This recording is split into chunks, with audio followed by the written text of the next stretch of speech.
America's highest honor in the military is the Congressional Medal of Honor. Recognizing gallantry and actions beyond the call of duty, the medal has been awarded to 9 New Mexicans. Bob Martin has a look at some of those chosen to receive the medal.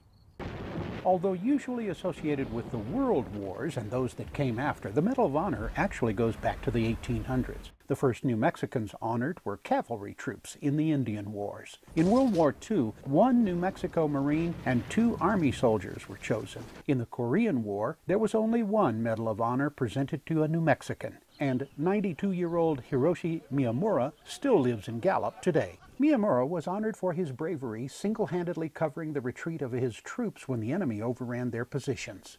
Miyamura killed about 50 enemy troops before being captured. He spent more than 2 years in a prison camp.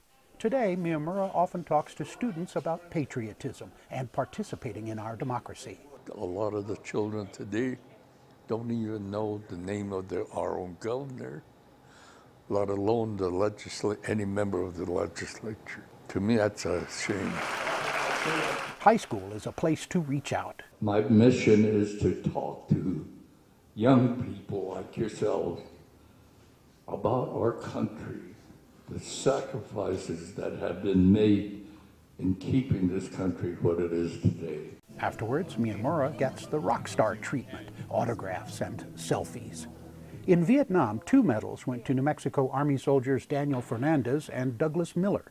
However, another New Mexico native son who had moved out of state, former gang member turned national hero Richard Rocco, received the medal for saving his troops. Later, he led the New Mexico Veterans Commission and was active in other veterans' work here. Santa Fe native Leroy Petrie, now immortalized with a statue there, received the medal for actions in Afghanistan.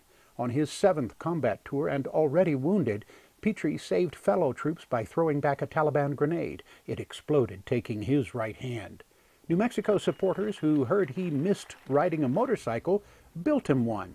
I will always know where it came from, and that's what makes it so special. Is when I'm enjoying myself, I know that there's people that had that love for not only me, but what it represents. Bob Martin, KRQE News 13.